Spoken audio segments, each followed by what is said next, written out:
Muy buenas tardes a todos y a todas y bienvenidos un día más a PsychoLearn, el podcast en el que hablaremos sobre todo aquello relacionado con la psicología, como es la conducta, el comportamiento, los procesos mentales, fenómenos psicológicos y sociales y muchísimas más cosas. En el episodio de hoy estaremos hablando particularmente sobre la psicología popular y del sentido común. También hablaremos de los límites de la intuición y pretendía comentar algunos sesgos cognitivos, pero me da que le dedicaré el programa de mañana a ello. Y antes de empezar, voy a comentar solo algunos aspectos. O sea, si queréis saber más sobre el tema, podéis buscar el siguiente libro, que es 50 grandes mitos de la psicología popular, las ideas falsas más comunes sobre la conducta humana, y es muy recomendable. O sea, de hecho es el primero que me leí en el grado y me hizo darme cuenta de lo sesgado que está el mundo y lo fácil que se expanden las falsas ideas, las falsas noticias y la desinformación. Entonces, si lo buscáis así en Google o en Amazon os sale 100%. Y está escrito por varios autores, aunque ahora no recuerdo todos, pero me acuerdo de uno, que es un tipo bastante interesante, que se llama Scott Lilienfeld, que es profesor en la Universidad de Emory, que si no recuerdo mal está en Atlanta, y es un tipo bastante crítico y escéptico por lo que he podido leer sobre él.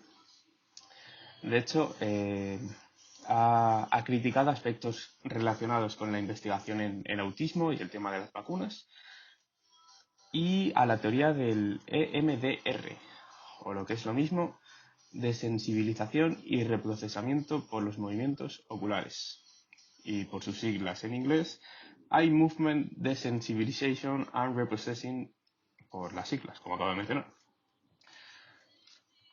El, el EMDR es un procedimiento descubierto por casualidad, según el Instituto Español de EMDR, por Francine Sapiro, mientras está realizando experimentos sobre el sistema del procesamiento, de ciertos pacientes. Y por lo que he podido leer, porque lo conozco bastante poco esta técnica, es que el objetivo principal del EMDR es intervenir en los traumas o las heridas psicológicas y no dejar que avancen, es decir, no dejar que se establezcan e incluso tratar de revertirlos. En- de hecho, yo esto lo conozco por una serie de talleres que realizó el máster de intervención psicológica en situaciones de crisis, emergencias y catástrofes de mi universidad para alumnos de la facultad.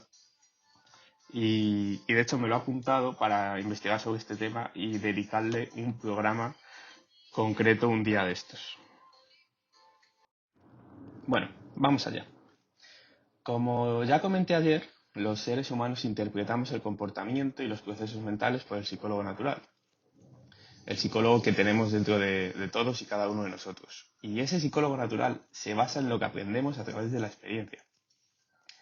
Se fundamenta sobre todo en la intuición, e ignora los sesgos de pensamiento o sesgos cognitivos y está muy limitado por el sentido común. También comenté que lo que sería su contrario o su contraposición a la psicología popular sería la psicología académica, la cual está respaldada por la metodología científica, que se centra en estudiar el conocimiento a través de la investigación y los hechos demostrados, que implica escepticismo y también reflexión crítica ante cualquier tipo de hipótesis o hechos que tengamos delante. Ahora bien, ¿por qué se dice que la intuición está muy limitada? Básicamente porque es verdad y porque no nos permite ver el mundo más allá de lo que sabemos o de lo que hemos visto en algún otro momento de nuestra vida.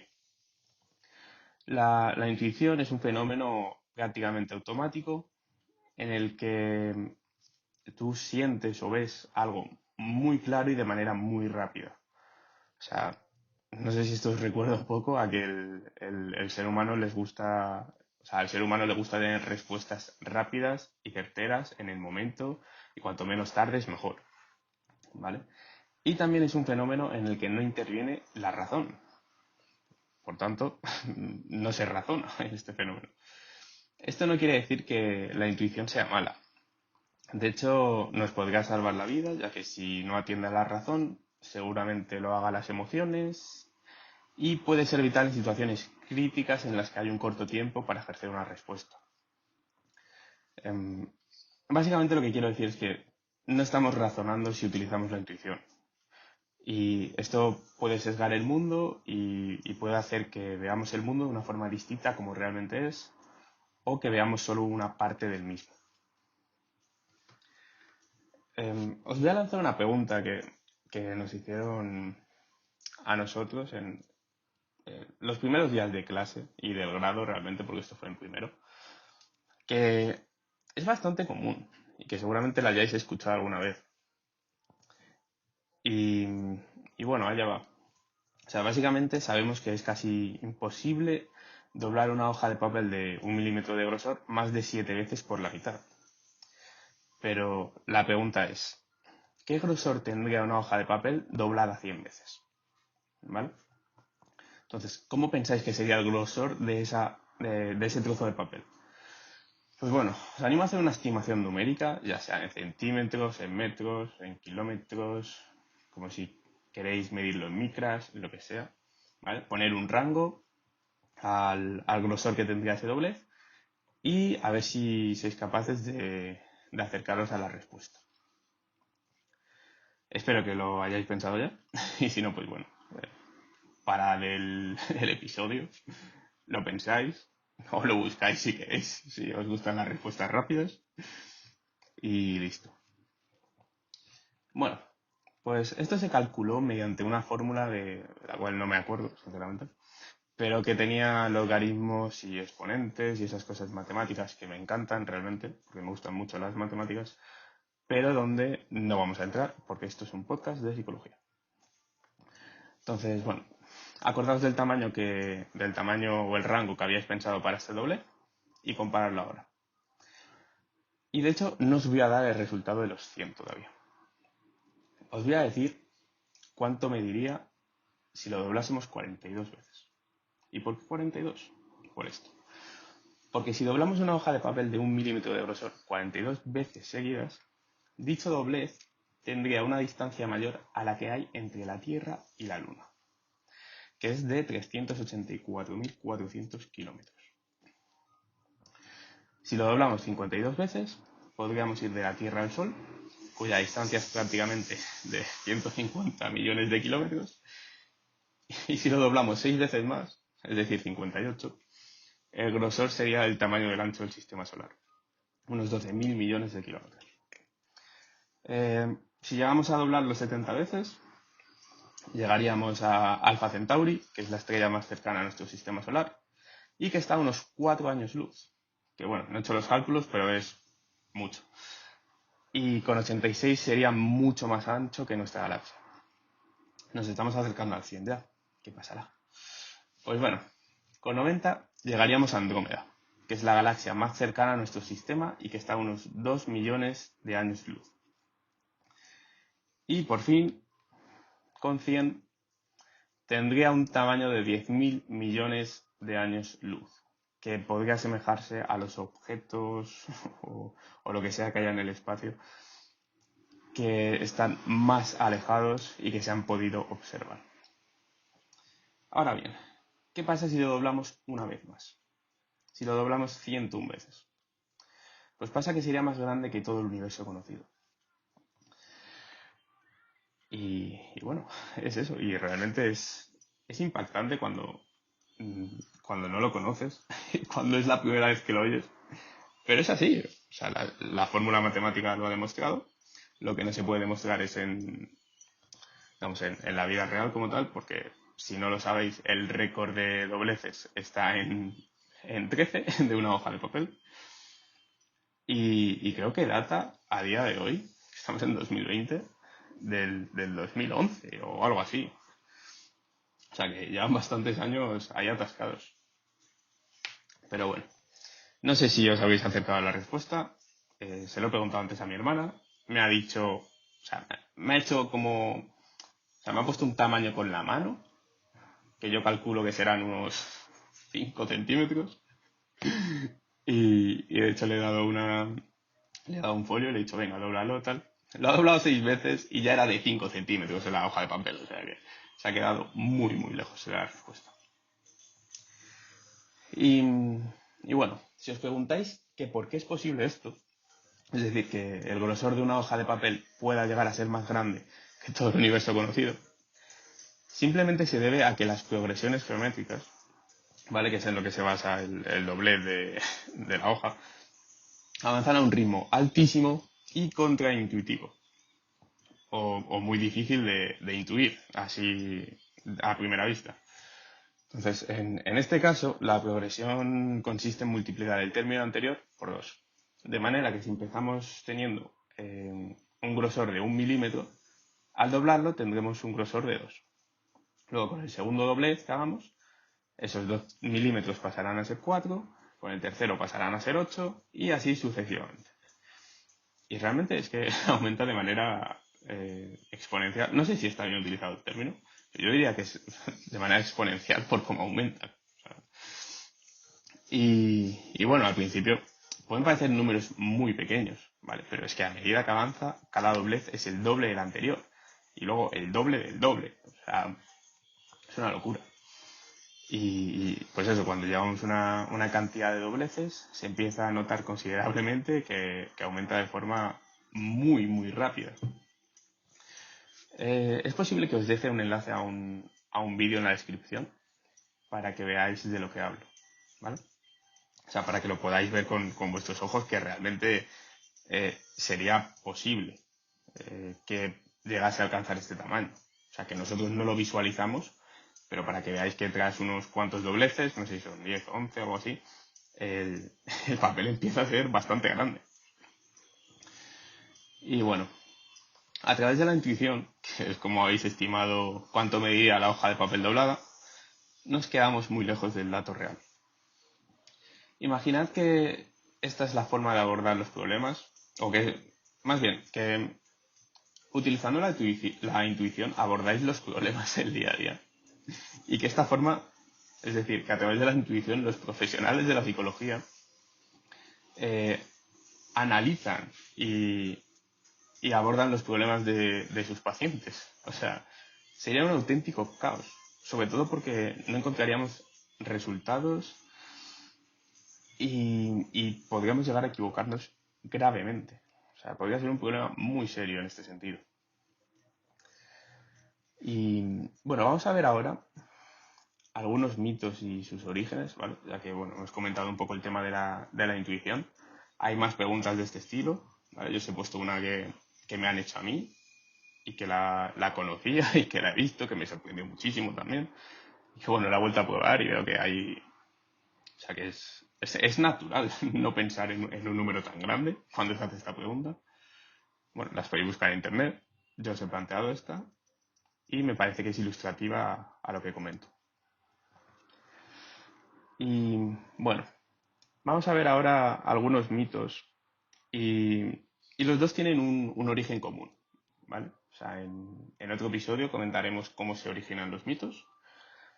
Es posible que sean el de mañana o el de pasado, pero tampoco quiero extenderme demasiado porque ya os he recomendado el libro, el de 50 grandes mitos de la psicología popular, y tampoco voy a poner todos.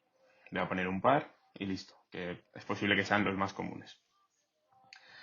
Y antes de nada, me gustaría citar al ilustre filósofo Karl Popper, ¿vale? Quien decía lo siguiente. Él decía que la ciencia debe comenzar con los mitos y con la crítica de los mitos. Por tanto, los mitos los tenemos arraigados ya en la sociedad a día de hoy. Y es un buen momento para empezar a criticarlos y empezar a hacer ciencia realmente acerca de la psicología. O sea, ya no solo en las universidades, sino también ciencia como sociedad, ¿vale? Que empiecen a desaparecer esos mitos y que empiece a ver realmente psicología académica y acabar con lo que es la psicología popular. ¿Vale? Pues bueno, el primer mito que veremos es el de que la mayoría de la gente utiliza solamente el 10% de su capacidad cerebral. Sinceramente, me he cansado de escuchar esto, o sea, a lo largo de mi vida, incluso antes de estar en el grado. y es una mentira como una mansión de grande, ¿vale? Sin embargo, es uno de esos mitos que se niegan a morir porque sería fabuloso que fuera verdad. O sea, porque así podríamos tener todavía incluso un 90% que no estamos utilizando, que podríamos obtener aquí superpoderes o algo así por el estilo, pero es mentira, ¿vale? O sea, utilizamos toda la capacidad cerebral que tenemos disponible, es decir, el 100% de nuestro cerebro. ¿Pero por qué creemos que es un 10%? Pues por cómo se originan y se mantienen los mitos en la sociedad, realmente. Y la mayoría de mitos pues, tienen que ver con su origen y su forma de mantenerse. Entonces, esta en concreto, ¿vale? La del 10%, se basa en el hecho de que los medios de comunicación y el marketing pueden ser engañosos. En concreto, me estoy refiriendo a las películas, a las series, a los anuncios y a la desinformación también. Porque la desinformación puede ser una herramienta muy poderosa que puede jugar en vuestra contra y a favor del marketing. Y bueno, este ejemplo es muy bueno ya que hace unos años, en 2014 de hecho, salió una película con esta temática. Seguro que la conocéis. Se llama Lucy y está protagonizada por Scarlett Johansson. También sale Morgan Freeman, si no me equivoco. Y personalmente es una película que me flipa y que me la veo cada vez que puedo. Pero eso no quiere decir que me crea que yo solo utilizo el 10% de mi cerebro. O sea, hay que tener cuidado con lo que consumimos, a lo que nos exponemos y cómo lo interpretamos. Vale, voy a comentar otro más y creo que lo voy a dejar aquí porque llevo algo de prisa. Y a lo mejor mañana os comento otro y paso a comentar sesgos o cómo se originan los mitos y sesgos. Ya veré cómo lo enfoco, pero vamos, en estos próximos 2 días comentaré los sesgos seguro. Uno muy común, ¿vale? Aunque yo creo que ya se está empezando a desmentir por sí mismo, es el del polígrafo como un detector de mentiras, ¿vale? El polígrafo, como ya sabéis, es una herramienta que se ha visto que se ha utilizado mucho, sobre todo en películas, cuando están haciendo interrogatorios y ese tipo de cosas. Y bueno, el tema. La gente miente mucho, ¿vale? Y lo hace varias veces al día, incluso sin ser consciente a veces. Y tú puedes pensar que eres una persona muy honesta, sincera, que no mientes y que no lo haces, pero alguna vez en tu vida has mentido de fijo. Y me apostaría algo a que lo volverás a hacer en algún momento de tu vida futura. Y bien, el tema con este mito es que hay mucha gente que piensa que un polígrafo es un detector de mentiras, cuando realmente lo que hace es registrar parámetros fisiológicos, como son la sudoración, la tasa cardíaca y sobre todo, si no me equivoco, se centra en la tasa cardíaca, porque es lo que va registrando la máquina como tal. Y lo que busca la gente que, digamos, detecta mentiras es una alteración en este ritmo cardíaco, como síntoma de nerviosismo y que ya implica directamente que él está nervioso, es decir, está mintiendo. O le hemos preguntado sobre esta cosa, sobre algo concreto, y ya pues ha habido un aumento en su tasa cardíaca y eso quiere decir que ahí pasa algo mismamente. Esto luego se puede interpretar de un millón de formas distintas. O sea, ya os podéis imaginar. Y básicamente es eso. Estos parámetros fisiológicos se relacionan con los sistemas nerviosos y, por tanto, si hay una variación de estos parámetros, la persona está mintiendo. O sea, esa es la lógica que hay detrás del polígrafo.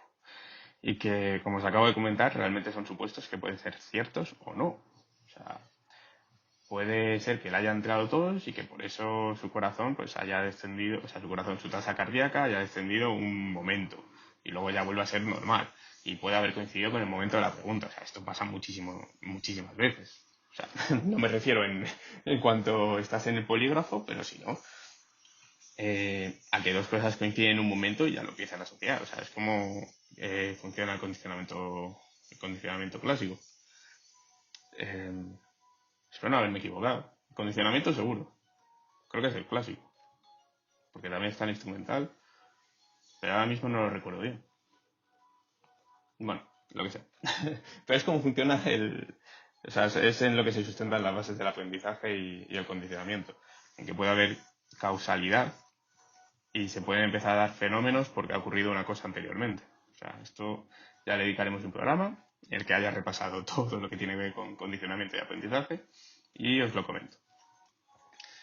Y, y bueno, también puede pasar eh, que los parámetros fisiológicos se alteren por el mero hecho de estar sentado en un polígrafo, ¿vale? O sea, piensa que si tú concibes el polígrafo como una situación en la que dices, en la que obviamente si tú mientes vas a tener consecuencias y como mínimo vas a quedarte mentiroso, ¿vale? Cosa que no nos gusta a ninguno, y que pueden implicar pues aspectos mucho más graves relacionados incluso con tu familia y tal. O sea, se me viene el ejemplo este de las mafias y todo ese tipo de cosas que pueden haber utilizado esta herramienta, ¿vale? Pues bueno, imagínate que a lo mejor te estás diciendo la verdad, el polígrafo dice que estás mintiendo, hay una contradicción ahí, obviamente la gente que está afuera le va a hacer caso al polígrafo y puede haber consecuencias terribles, cuando realmente tú estás diciendo la verdad y tu intención es otra. Pero bueno, la tecnología falla, los seres humanos fallan, todo falla en algún momento y eso. Pero el punto es que el polígrafo como tal no es un detector de mentiras, sino que es un aparato que mide parámetros fisiológicos de los cuales se hacen interpretaciones que pueden denotar que esa persona que está en el polígrafo está mintiendo. O sea que es una tontería, realmente. Pero bueno, ¿y por qué se tiene esta concepción? Bueno, otro ejemplo más de cómo las películas y las series influyen en nuestra forma de ver el mundo. Y porque vamos, o sea, esto se ha visto en millones de películas, en series seguro que también, o sea, no caigo ahora en ninguna, pero o sea, segurísimo. O sea, yo lo he visto 100%. Y bueno, ahora comentando este tema, se me viene a la mente el tema del suero de la verdad. Yo pues, no tengo ni idea de si esto funciona, ni, ni qué es realmente, ni de qué está compuesto, ni nada por el estilo. Así que lo investigaré y a lo mejor, pues bueno, os comento un poco lo que he visto así por encima. O también es verdad que es otro mito, que ha salido a sustituir el polígrafo, porque como ya os comento, creo que se está empezando a desmitificar. Y han dicho, bueno, esto del polígrafo ya no es tan... ¿cómo se dice esto? Ya no es tan verosímil. Pues pasamos ahora a un suelo. Y listo. Y bueno, eso es todo por hoy. Comentar también que creo que me he sentido bastante más a gusto que ayer grabando. Yo un día notablemente mejor al de ayer. Y creo que eso pues también se ve reflejado en la energía que pongo al grabar este episodio.